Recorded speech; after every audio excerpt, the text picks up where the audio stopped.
welcome back my channel Breathe with Therapy. I am Neha and today discuss about of the disability model जो कि most important topic है और per year एक question इससे जरूर पूछा जाता है 10 मार्क्स में। तो अच्छे से समझिएगा, एक मॉडल पर ईयर आता ही आता है। तो डिसेबिलिटी मॉडल समझने से पहले हम डिसेबिलिटी प्रोसेस को समझेंगे कि एक्चुअल डिसेबिलिटी प्रोसेस होता क्या है। उसके बाद वन बाय वन हम मॉडल समझेंगे। तो there are three types of model. First is नेगी मॉडल जो कि बहुत कम पूछते हैं। उसका जो मॉडल था उसका मॉडिफिकेशन करके आईसीआईडीएच मॉडल आया, जो कि आईसीआईडीएच मॉडल भी धीरे धीरे मॉडिफाइड होके एक आईसीएफ मॉडल आया। तो ये सारे मॉडल हम पढ़ेंगे। तो उससे पहले हम प्रोसेस समझते हैं।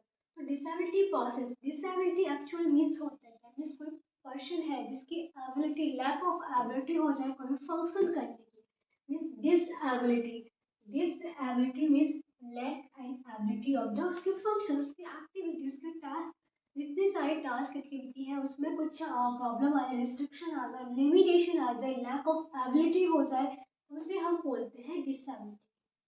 तो डिसेबिलिटी होती कैसे एक्चुअल, सपोज कोई डिजीज हो गई, कोई भी डिजीज, कोई भी ट्रॉमा, कोई भी पैथोलॉजी हो गई, तो उस सारे रीजंस की वजह से क्या होता है, हमारे फिजियोलॉजिकल चेंजेस आते हैं, हमारे एनाटॉमिकल चेंजेस आते हैं। ओके, तो फिजियोलॉजिकल एनाटॉमिकल चेंजेस आने की वजह से या कुछ लॉस होने की वजह से हमारी बॉडी में एक इम्पेयरमेंट आता है, जिसे बोलते हैं इम्पेयरमेंट। तो इम्पेयरमेंट लॉस होने की वजह से आता है।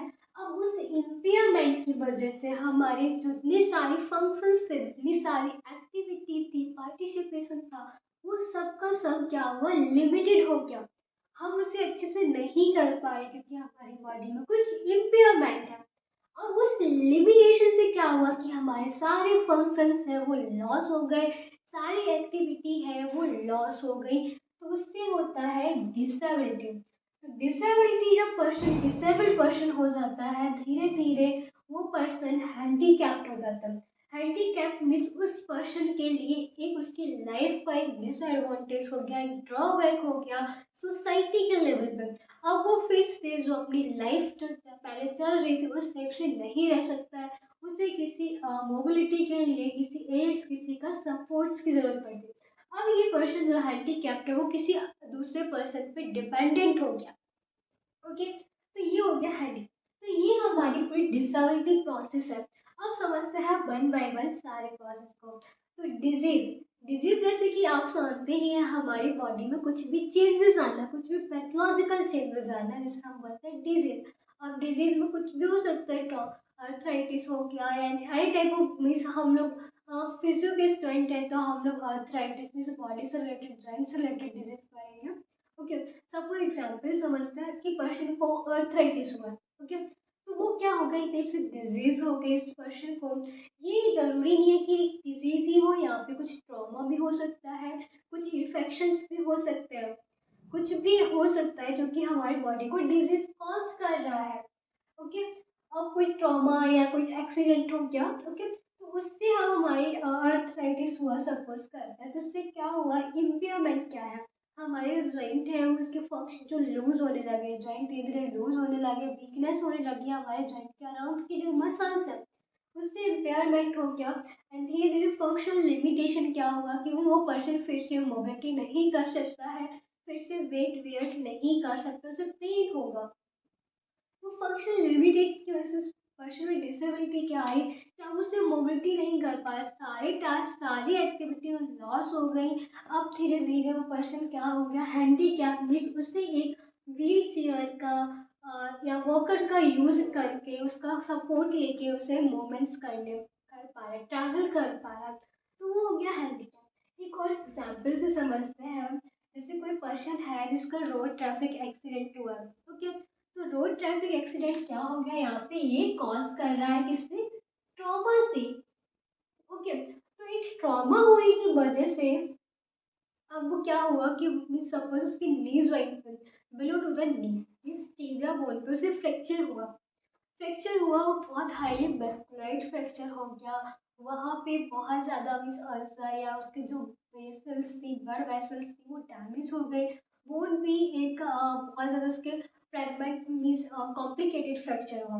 तो धीरे धीरे क्या करना पड़ा, जब उसकी आर्टरीज वेन सारे डिस्टर्ब हो गए तो उसके पैर को हमें कट करना पड़ा। कट करना मीन्स एम्पुटेशन करना पड़ा बिलो टू द नी। नी के बिलो हमने उसका एम्पुटेशन किया। तो एम्पुटेशन होने से मतलब उसकी वजह से क्या हुआ कि एनाटॉमिकल स्ट्रक्चर में क्या हुआ, लॉस हो गया। उसका एनाटॉमिकली उसकी फिजिकल जो बॉडी थी उसमें से कुछ हम पार्ट को हमें हटाना पड़ा, मीन्स वो एनाटॉमिकली लॉस्ट हो गया। एनाटॉमिकली लॉस्ट होना मीन्स इम्पेयरमेंट हो जाना। इम्पेयरमेंट ने कॉज किया फंक्शन लिमिटेशन। अब उसकी वजह से वो जितने सारे फंक्शंस थे वो लिमिटेड हो गए। अब कहीं नहीं जा सकता, फिर से ड्राइविंग नहीं कर सकता। सपोज उसका इंटरेस्ट था वो ड्राइविंग करना या राइडिंग करना था। अब वो इंटरेस्ट था लेकिन अब वो फिर से वो मूवमेंट्स नहीं कर पा सकता। लिमिटेड हो गए मूवमेंट्स। धीरे धीरे लिमिटेड होने की वजह से उसकी बॉडी में क्या हुआ, डिसेबिलिटी हो गई। अब दोबारा से वो कभी मूवमेंट्स नहीं कर सकता। और सारे फंक्शंस थे, कहीं पे भी ट्रैवल करना, कहीं एक पार्टी में जाना, सपोज एक फंक्शंस में जाना, तो वहाँ पे अब वो नहीं जा सकता, डिसेबल्ड हो गया हो। ठीक है, डिसेबल्ड हो गया हो। धीरे धीरे उसका जो लोगों से कम्युनिकेशन था वो धीरे धीरे कम होने लगा, और कॉन्फिडेंस था वो धीरे धीरे कम होने लगा। और क्या हुआ, धीरे धीरे उस पर्सन को एक कन्वर्ट हो गया हैंडीकैप। जो हैंडीकैप थे वो हमारी सोसाइटी के लेवल पे हुआ। सोसाइटी के लेवल पे वो हैंडीकैप पर्सन हो गया। अब वो दोबारा से कहीं नहीं जा रहा है, ट्रैवल कर रहा है, तो उसकी लाइफ का एक ये डिसएडवांटेज हो गया, एक ड्रॉबैक हो गया। ओके, तो इसे हम बोलते हैं हैंडीकैप। आई होप आपको डिसेबिलिटी प्रोसेस समझ आई हो। ये डिसेबिलिटी प्रोसेस हमारे तीनों मॉडल में काम आएगी। तीनों मॉडल में थोड़ा थोड़ा सा चेंज हुआ, थोड़ा थोड़ा मॉडिफिकेशन हुआ। किसी में हमारे इम्पेयरमेंट के वजह से डिसेबिलिटी को शो किया गया है, किसी में हैंडीकैप को, किसी में हैंडीकैप को नहीं शो किया गया है। तो वो सारा हम नेक्स्ट वन बाय वन समझते हैं। तो ना फर्स्ट जो हमारा डिसेबिलिटी मॉडल है जिसे हम बोलते हैं नेगी मॉडल। तो जो नेगी मॉडल था, एक साल नेगी मॉडल था जो कि 1969 में नेगी ने दिया था। ये नेगी एक साइकोलॉजिस्ट थे जिन्होंने इस पे स्टडी किया। तो इन्होंने 4 टाइप्स से इस प्रोसेस को बताया। फर्स्ट थी एक्टिव पैथोलॉजी, कोई पैथोलॉजी, कोई भी कॉज, कोई ट्रॉमा होने की वजह से कोई पैथोलॉजी हो गई, उससे क्या हो गया, बॉडी में इम्पेयरमेंट आ गया। इम्पेयरमेंट की वजह से फंक्शन लिमिटेड हो गए, एंड फंक्शनल लिमिटेशन की वजह से डिसेबिलिटी हो गई। तो एक्टिव पैथोलॉजी जैसे कोई भी सेलुलर या सेलुलर या टिश्यू लेवल पे कोई चेंजेस आया, मीन्स कोई भी इन्फेक्शन है, कोई भी कंजराइटल अबनॉर्मलिटी हो गई, तो उस रीजन से एक मीन्स हमारी बॉडी में पैथोलॉजी हो गई, चेंजमेंट हो गया हमारी बॉडी में सेलुलर लेवल पर। ओके, उसके बाद तो ये जो चेंजमेंट हुआ, ये हमारी बॉडी में चेंजमेंट हुआ, मीन्स ये पर्सन की होल बॉडी पर अफेक्ट करेगा। इम्पेयरमेंट, इम्पेयरमेंट में क्या हुआ कि मीन्स पर्सन का जो फिजियोलॉजिकल था या हमारे एनाटॉमिकल या हमारे साइकोलॉजिकल कुछ भी लॉस करना पड़े, मीन्स उसे बोलते हैं इम्पेयरमेंट। ओके, तो इम्पेयरमेंट की वजह से फंक्शन क्या हुए, लिमिटेड हो गए, लॉस ऑफ एक्टिविटी हो गई। ठीक है, एक्टिविटी लॉस हो गई या रिस्ट्रिक्शन कोई आने लगा, मूवमेंट्स पर फिर से वो नहीं कर पा रहा है, एंड देन लास्ट में वो पर्सन क्या हो गया, डिसेबल्ड पर्सन हो गया, उसे डिसेबिलिटी हो गई। अब वो फिर से कहीं भी नहीं जा पा रहा, कुछ नहीं कर पा रहा, तो सारा कुछ उसकी एबिलिटी थी धीरे धीरे लॉस्ट हो गई। ओके, अब ये एग्जाम्पल से समझते हैं अर्थराइटिस को। अर्थराइटिस एक्टिव पैथोलॉजी क्या होगी, उसकी अर्थराइटिस हो गया। ठीक है, अर्थराइटिस होने की वजह से उसकी नी में धीरे धीरे पेन रहने लगा। पेशेंट की नी में पेन रहने लगा तो वो क्या हो गया, इम्पेयरमेंट हो गया। ठीक है, इम्पेयर पेन की वजह से क्या हुआ, अब पर्सन है फिर से खड़ा नहीं हो पा रहा है, चल नहीं पा रहा है, कहीं भी जा नहीं पा रहा है, कोई भी मूवमेंट्स नहीं कर पा रहा, वेट वियर नहीं कर पा रहा है, तो वो क्या हुआ, फंक्शनल लिमिटेशन हो गया, इस अनेबल हो गया वॉक में या हम बोल सकते स्टैंड में, वेट वेयर में। ठीक है, अब ये क्या होगा, इसका फंक्शनल लिमिटेशन, जो कि उसे यहाँ पे आप रिलेट करके समझ सकते हैं। अब पर्सन जो है वो धीरे धीरे इतना ज़्यादा उसको पेन होने लगा सीवियरिटी के साथ कि उसे अब खड़े नहीं हो पा रहा, सपोर्ट लेना पड़ा। अब यहाँ पे उसे मोबिलिटी एड्स की जरूरत पड़ने लगती है, व्हील चेयर की जरूरत पड़ी। व्हील चेयर की हेल्प से वो पर्सन है अब ट्रैवल कर रहा है, एक जगह से दूसरी जगह ट्रैवलिंग व्हील चेयर की हेल्प से कर रहा है, तो वो क्या हो गया, एक डिसेबल्ड पर्सन हो गया। तो ये नेगी ने बताया था। तो ये नेगी का कुछ टाइम तक ये मॉडल चला, फिर उसके बाद इसमें मॉडिफिकेशन हुआ, क्योंकि नेगी ने यहाँ पे हैंडीकैप के बारे में नहीं बताया था, उन्होंने डिसेबिलिटी तक ही बताया था, पर्सन डिसेबल्ड हो गया। फिर उसके बाद अब नेगी के बाद आईसीआईडीएच मॉडल आता है, क्योंकि ये मॉडल रॉन्ग हो गया, क्योंकि उन्होंने बहुत सारी चीज़ें थी जो उन्होंने बताया नहीं था। यहाँ पे फंक्शन लिमिटेशन में आता है और एक्टिविटी पार्टिकल लिमिटेशन, ये सारी चीज़ें हैंडीकैप पर्सन के बारे में डिफाइन नहीं किया था। तो ये जो मॉडल था वो रॉन्ग हो गया। अब नेक्स्ट दूसरा मॉडल आता है आईसीआईडीएच model. Now discuss to the second disability model। जो second disability model था वो ICIDH मॉडल था, जो कि 1980 में बोर्ड ने दिया था। तो जो ICIDH मॉडल है इसका मीन्स क्या है, international classification of impairment disability and handicap, जैसे कि इनके नेम में दिया गया impairment disability and handicap. Okay, तो ये जो मॉडल था ये मॉडल तब आया जब हमारा नेगी मॉडल फेल हो गया, क्योंकि उन्होंने हैंडीकैप के बारे में कुछ भी डिस्क्राइब नहीं किया था।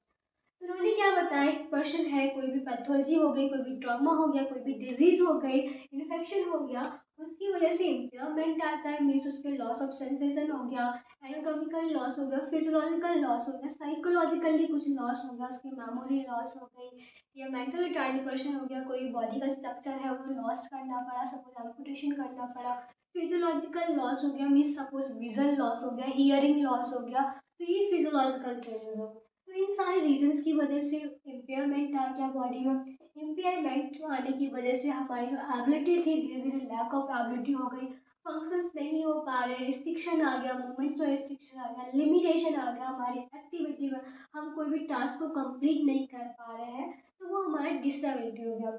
अब डिसेबिलिटी होने की वजह से हैंडीकैप्ट हो गया, मीन्स हमारी लाइफ का एक ड्रॉबैक हो गया, क्योंकि डिसएडवांटेज हो गया लाइफ का कि जो पर्सन है हैंडीकैप पर्सन है वो दूसरे पे डिपेंड हो गया, अपनी कम्युनिटी पे, अपनी फैमिली मेम्बर्स पे।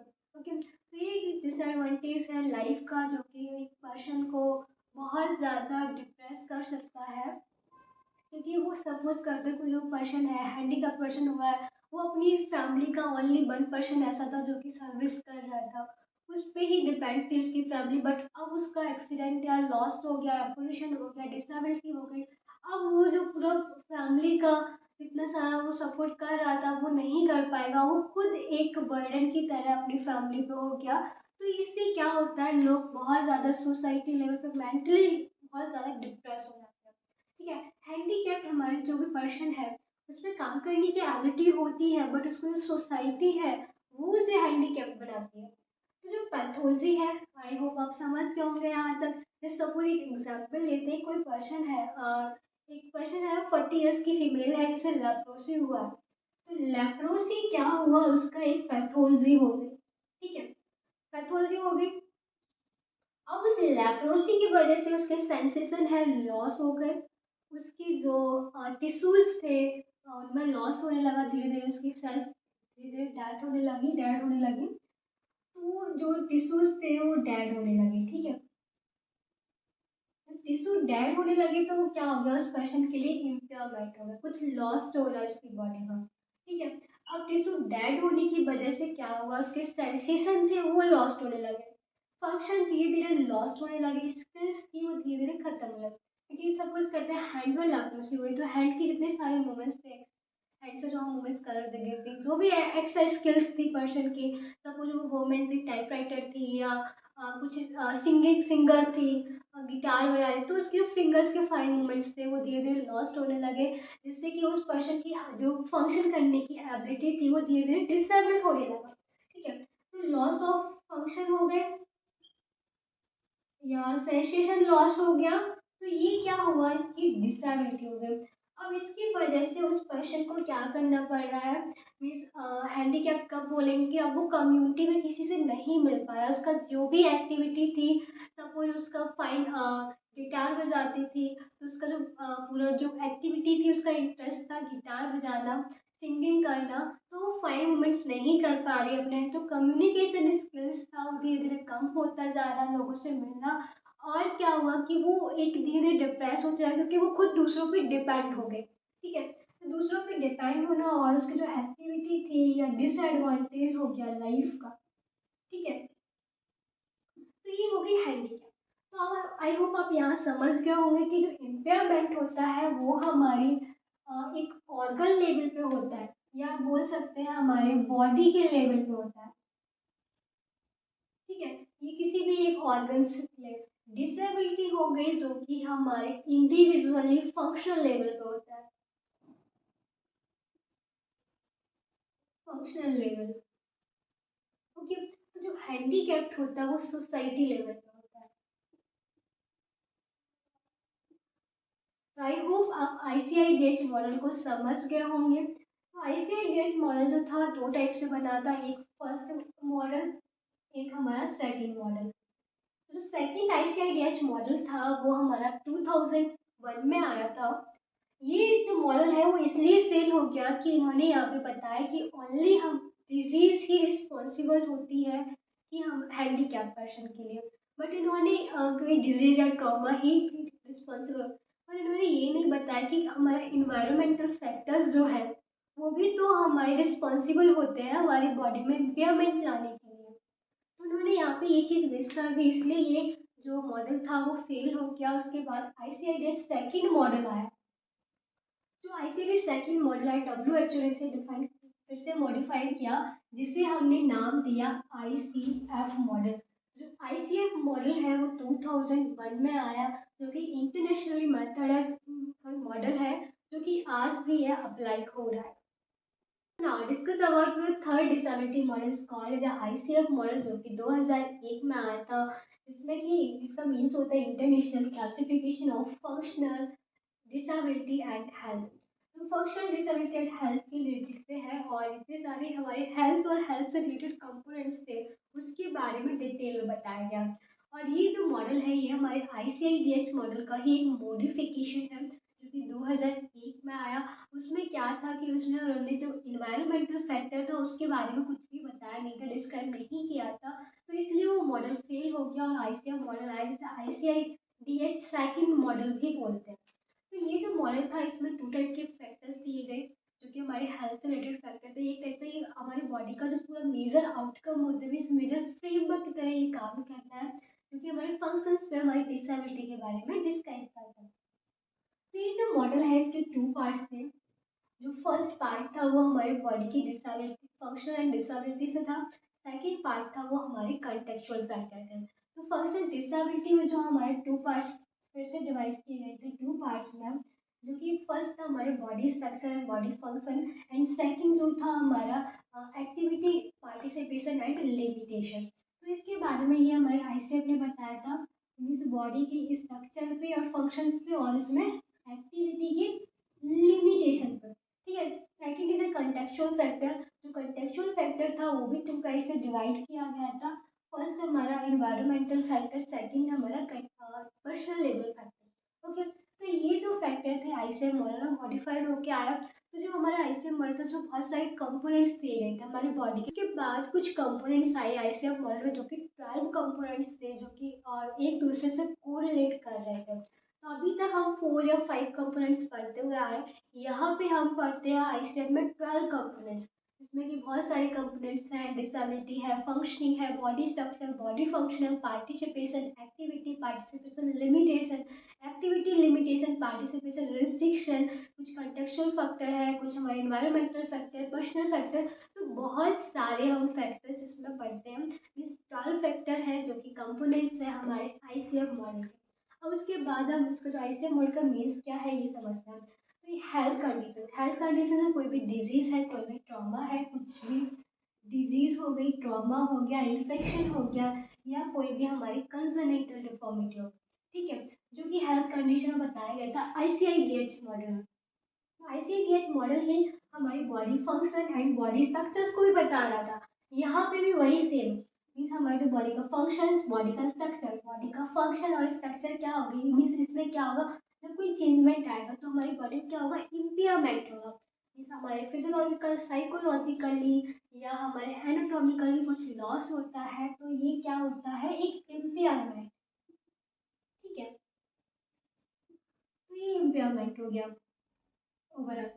और उसके बाद उससे क्या हुआ कि हमारी जो एक्टिविटी है, इम्पेयरमेंट होने की वजह से हमारी जो एक्टिविटी है वो लिमिटेशन हो जाएगा। तो क्या आएगा, लिमिटेशन आ जाएगा। लिमिटेशन होने की वजह से हमारा पार्टिसिपेशन था वो धीरे धीरे क्या होगा, रिस्ट्रिक्शन हो गया उसमें। तो यहाँ बिल्कुल से समझ रहे हैं, ये सारा कुछ हमारे आईसीएमआर मॉडल जैसा ही है। बट यहाँ पे हमारे जो आईसीएमआर मॉडल में क्या हुआ कि ये जो इतना सारा चेंजमेंट हुआ वो दोनों ऐड किए गए एक अनदर फैक्टर जिसे बोलते हैं कंटेक्चुअल फैक्टर। तो इसमें क्या है, बॉडी फंक्शन एक्टिविटी स्ट्रक्चर में चेंजमेंट आया, लिमिटेशन आया, रिस्ट्रिक्शन आया। तो ये जो लेवल है किस लेवल का है वो समझते हैं। बॉडी फंक्शन बॉडी स्ट्रक्चर या इम्पेयरमेंट होता है, ये हमारे ऑर्गन लेवल पे होता है, हमारी बॉडी के लेवल पे होता है, ठीक है। तो ये पर्सन की बॉडी के लेवल पे हो गया या हमारे ऑर्गन लेवल पे हो गया, ठीक है। अब एक्टिविटी जो थी, एक्टिविटी किस लेवल पे आई, इंडिविजुअली लेवल पे आई कि हम एक्टिविटी नहीं कर पाए तो इससे हम अफेक्ट हो, ठीक है। तो ये जो है वो हमारे इंडिविजुअल लेवल पे है, ठीक है। And second is a participation restriction, third. तो पार्टिसिपेशन रिस्ट्रिक्शन में एक सोसाइटी लेवल पर इंडिविजुअली भी है और सोसाइटी लेवल पे, क्योंकि हम पहले पार्टिसिपेट कम्युनिकेशन कर रहे थे, अब धीरे धीरे हमने इन्वॉल्वमेंट होना कम कर दिया, वो भी डिसेबिलिटी की वजह से। तो इसमें ये जो लेवल है ये हमारे सोसाइटी के लेवल पे हो गया, सोसाइटी के लेवल पे भी है, इंडिविजुअली लेवल पर। तो ये जो है एक दूसरे से सारी जो कंपोनेंट्स है एक दूसरे से रिलेट रखते हैं, ठीक है। अब पार्टिसिपेशन और हमारा बॉडी फैक्शन जो फंक्शंस है स्ट्रक्चर्स है वो दोनों हमारे इससे रिलेट हो रहे हैं कंटेक्चुअल फैक्टर। तो कंटेक्चुअल फैक्टर में क्या क्या आया, हमारा इन्वायरमेंट फैक्टर आ गया, हमारा पर्सनल फैक्टर आ गया। अब इन्वायरमेंट फैक्टर्स में जैसे कि हाँ बहुत सारे ट्रैवलिंग में कुछ प्रॉब्लम हो रही है या कुछ बिल्डिंग जो बिल्डिंग्स करते हैं तो उसके फैक्टर्स हो गए, इरिटेशन होना और थोड़ा सा इन्वायरमेंट का इन्फेक्शन हो गया, धूल मिट्टी बहुत ज़्यादा पॉल्यूशन होना। तो ये सारी चीज़ें इन्वायरमेंटल फैक्टर्स में आ जाती हैं। पब्लिक ट्रांसपोर्ट हो गया, बिल्डिंग्स हो गए। पर्सनल फैक्टर्स, पर्सनल फैक्टर जो कि पर्सन है, जो भी पर्सन अफेक्ट हुआ उसके पर्सनल लेवल पे मीन्स एज क्या है और उसका जेंडर क्या है उस लेवल पे होता है। तो अब यहाँ पे आई होप आप समझ गए हो कि आईसीएम मॉडल कहना क्या चाह रहा है, इसमें एक नया फैक्टर्स दिए जो कि अफेक्ट करते हैं, ठीक है। एक एग्जाम्पल से समझते हैं, सपोज करते हैं एक पर्सन है जिसे स्पाइनल कॉर्ड इंजरी हुई है जो कि हमारी डिजीज है, ट्रॉमा हो गया, ठीक है। उसकी वजह से उसके body functions and body structures हैं उनमें इम्पेयरमेंट आया। इम्पेयरमेंट में क्या हुआ कि वो पर्सन है अब अनेबल है, बहुत एबिलिटी धीरे धीरे कम होने लगी। तो ये क्या हो गया, इम्पेयरमेंट हो गया, ठीक है। उसकी वजह से क्या एक्टिविटी में लिमिटेशन क्या हुआ, एक्टिविटी कौन कौन सी लिमिटेड हो गई, मीन सपोज वो वर्क नहीं कर पा रहा है, वेट बेयर नहीं कर पा रहा है, उसे सपोर्ट की नीड पड़ रही है। तो इससे क्या हो कि उसकी एक्टिविटी में लिमिटेशन आ गया कि उसे बहुत ज़्यादा पेन हो रहा है तो वो कोई भी मूवमेंट्स नहीं कर पाएगा। अब एक्टिविटी लिमिटेड होने की वजह से पार्टिसिपेशन में क्या होगा, रिस्ट्रिक्शन आ जाएगा।